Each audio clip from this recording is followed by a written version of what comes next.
My dear friends. दोस्तों कैसे हो आप सब। आई होप कि आप सब अच्छे होंगे गाइस। दोस्तों आपकी जो क्लास आती है एनसीईआरटी की हिस्ट्री चल रही थी, उसका आप जानते हो मैं मतलब 5वां लेसन पढ़ा रही थी और 5वें लेसन का पहला, दूसरा, तीसरा, चौथा लेक्चर कंप्लीट कर दिया गया था। तो आज आपका 5वें लेसन का 5वां लेक्चर चलने वाला है। तो आज आपके 5वें लेसन का 5वें लेक्चर में आपका 5 लेसन कंप्लीट हो जाएगा। उसके बाद हम लोग सैयद वंश के बाद हम लोग पढ़ेंगे लोधी वंश को। तो अभी हम लोग देख लेते हैं। तो हम लोगों ने जैसा कि देखा था कि हम लोग पढ़ रहे थे, आपका पार्ट यानी कि लेसन 5 चल रहा था। जो लेसन का आपके नाम था उसका नाम था सल्तनत का विघटन। तो हम लोगों ने सल्तनत का विघटन के अंतर्गत हम लोगों ने सैयद वंश को पढ़ रहे थे।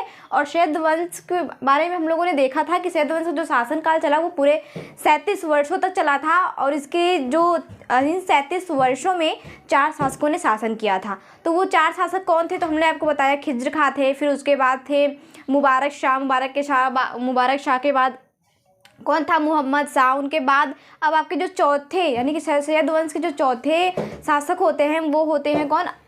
वो होते हैं आलम शाह। ठीक है, तो आज हम लोग पढ़ने वाले हैं आलम शाह के बारे में। उसके बाद हम लोग लोधी वंश पे चलेंगे। तो सबसे पहले हम लोग देख लेते हैं। आज आपका 5वां लेसन कंप्लीट हो जाएगा। आपका मतलब 5वें लेसन का 5वां लेक्चर चल रहा है। तो 5वें लेक्चर में आपका 5वां लेसन कंप्लीट हो जाएगा। तो यहाँ पे देखिए, मैंने आपको बताया था कि 37 वर्षों तक शासन चला किसका? सैयद वंश का।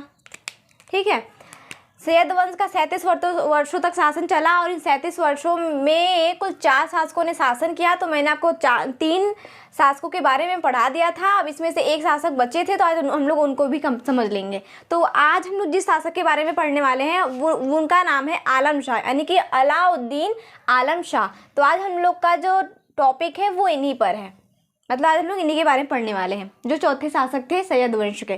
तो यहाँ पे मैंने कुछ पॉइंट्स निकाला है इनके बारे में, अलाउद्दीन आलम शाह के बारे में। तो हम लोग उस पॉइंट्स को समझ लेते हैं। तो दोस्तों यहाँ पे देखिए सैयद वंश चल रहा है। और सैयद वंश यानी कि अलाउद्दीन आलम शाह, जिसका डेट था 14, ये जब शासन करते हैं, ये गद्दी पे बैठते हैं 1445 में और 51 ईस्वी तक ये शासन करते हैं। ठीक, अब यहाँ समझिए 1445 ईस्वी में अपने पिता मोहम्मद शाह की मृत्यु के बाद, ठीक है, यहाँ पे समझिए मोहम्मद शाह जो थे वो सैयद वंश के तीसरे शासक थे। तो हम लोगों ने इनके बारे में भी पढ़ा है। उसके बाद में यहाँ पे क्या कह रहा है कि 1445 ईस्वी में अपने पिता मोहम्मद शाह की मृत्यु के बाद उसका पुत्र कौन? अलाउद्दीन आलम शाह। लेकिन मैंने आपको वीडियो में बताया था कि मोहम्मद शाह की कोई भी मतलब संतान नहीं थी, कोई भी संतान नहीं थे। ये खाना की उपाधि किसे दिए थे? लोधी वंश के जो पहले शासक थे बहलोल लोधी को। तो उन्होंने अब उनको ही अपना पुत्र मान लिया था। तो यहाँ पे 1445 ईस्वी में अपने पिता मोहम्मद शाह की मृत्यु के बाद उसका पुत्र कौन? अलाउद्दीन आलम शाह की उपाधि धारण कर गद्दी पर बैठा और वह अंतिम शासक। एक बात ये समझना कि जो सैयद वंश के अंतिम शासक थे वो कौन थे? वो यही थे, अलाउद्दीन आलम शाह ही थे। ठीक, पहले शासक खिज्र खां थे सैयद वंश के, और सबसे लास्ट वाले शासक जो चौथे शासक थे वो थे कौन? वो थे आलम शाह। ठीक, अब यहाँ समझिए 1445 में अपने पिता की मृत्यु के बाद, यानी कि जब उसके पिता की मृत्यु हो जाती है किसके? आलम शाह की, यानी कि मोहम्मद शाह की जब मृत्यु होती है तो उसके बाद मृत्यु के बाद उसका पुत्र कौन? यही आलम शाह। आलम से क्या करते हैं? अलाउद्दीन आलम शाह, इनको मतलब इनका नाम होता है अलाउद्दीन आलम शाह की उपाधि क्या करते हैं? ये उपाधि धारण करते हैं और क्या करते हैं? ये गद्दी पर विराजमान हो जाते हैं, बैठ जाते हैं। फिर उसके बाद यहाँ पे एक बात ये भी आ जाती है कि ये सैयद वंश के अंतिम शासक कहे जाते हैं। ठीक है, आलम शाह। ये तो क्लियर हुआ पहला पॉइंट। अब दूसरा पॉइंट क्या है? दूसरा पॉइंट ये है कि ये अयोग्य शासक था। कौन? आलम शाह। इससे पहले भी हम लोगों ने ये देखा था कि जो मोहम्मद शाह थे वो भी अयोग्य ही शासक थे। अगर सैयद वंश के शासकों ने यहाँ पे 37 वर्षों तक शासन चला, अगर इन 37 वर्षों में 4 शासक जो हुए थे, अगर ये 4 शासक अच्छे से कामकाज की व्यवस्था को बनाए रखते तो आज ये नौबत नहीं आती कि सैयद वंश का इतिहास में कालकार मतलब सीमित होता।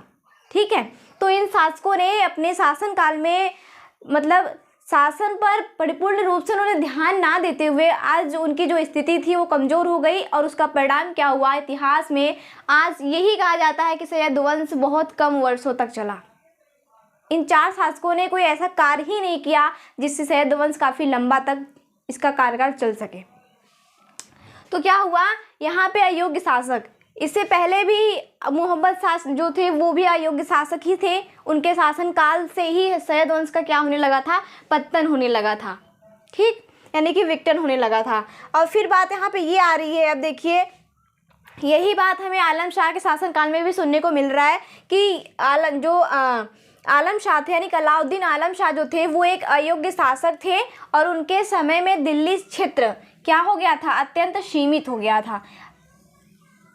देखिए यहाँ पे आलम शाह के शासनकाल में दिल्ली का क्षेत्र क्या हो गया, कम हो गया, अर्थात सीमित हो गया। और हमने इससे पहले जो पढ़ा था किसके बारे में, हम लोगों ने जब पढ़ा था कि आलम शाह के बाद तो उनके शासनकाल में क्या था, मोहम्मद शाह, इससे पहले यानी कि आलम शाह से पहले हम लोगों ने मोहम्मद शाह तीसरे शासक के बारे में पढ़ा था। तो इनके शासनकाल में क्या सुनने को मिला था, इनके शासनकाल में ये सुनने को मिला कि मोहम्मद शासनकाल यानी कि समय में शासनकाल में दिल्ली मतलब इसका सैयद वंश का पतन होने लगा था। अब यहाँ पे आलम शाह मोहम्मद शाह के शासनकाल में तो दिल्ली का पतन होने लगा, ठीक, यानी सैयद वंश की समाप्ति होने लगी थी, विघटन होने लगा था। अब यहाँ पे ये सुनने को मिल रहा है कि अलाउद्दीन आलम शाह में मतलब अलाउद्दीन आलम शाह के समय में दिल्ली क्षेत्र अत्यंत क्या हो गया था, सीमित हो गया था। वहाँ से स्टार्ट हुई, यानी कि मोहम्मद शाह के शासनकाल से स्टार्ट होता है पतन, धीरे धीरे विघटन होने लगता है और फिर लास्ट में आकर के जो चौथे शासक होते हैं मतलब कि आलम शाह, उनके शासनकाल में तो दिल्ली का क्षेत्र अत्यंत सीमित ही हो जाता है, अत्यंत कम हो जाता है। तो ऐसे ऐसे मतलब सैयद वंश का पतन होने लगा था। अब यहाँ पे ये समझिए, दूसरा पॉइंट क्लियर। अब तीसरा पॉइंट क्या है, 1447 में बदायूं गया, कौन, अब यहाँ पे बात ये आती है, एक नाम आता है बदायूं करके शहर का नाम।